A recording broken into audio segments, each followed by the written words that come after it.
to Joe in Newport, Kentucky, listening on Sacred Heart Radio. Joe, you are on with Carlo Broussard. Oh, good evening, gentlemen. Thank you. All right. I have a question that was posed to me by a Protestant brother concerning the Immaculate Conception.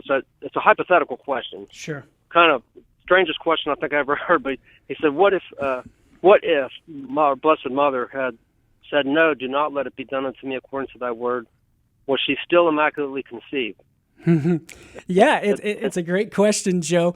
And technically, the answer could be yes, because think about this, Joe. There's a difference between Mary being immaculately conceived and Mary remaining sinless throughout the rest of her life.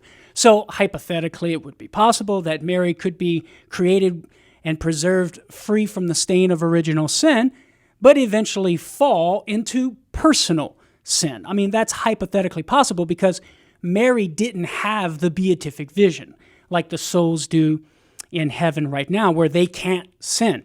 They still have free will, but because of their perfected wills and perfected in virtue, they are entirely repulsed by evil and can in no way choose evil. That was not the case with Mary. Mary didn't have the beatific vision, so it was theoretically possible for Mary to fall. But by God's grace, she cooperated with that grace and remained sinless throughout the rest of her life. And we could look at that biblically, Joe, because she's the new Eve. I mean, think about it. She's immaculately conceived as the new Eve, just as the first Eve was immaculately conceived. But what makes Mary superior to the first Eve? Namely, she remained sinless. The first Eve was created free from original sin, but fell into personal sin.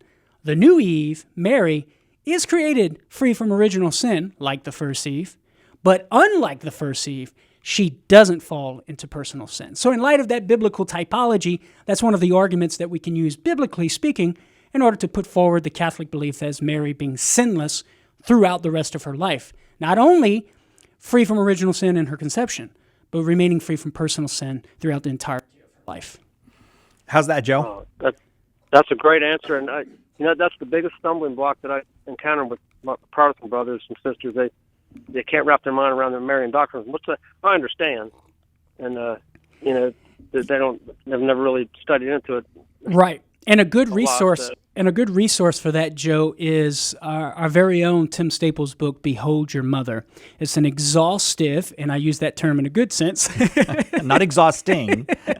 It's an exhaustive explanation of the biblical, historical, and doctrinal data of the Catholic teaching on Mary, and he responds to every single objection to Mary that you can think of.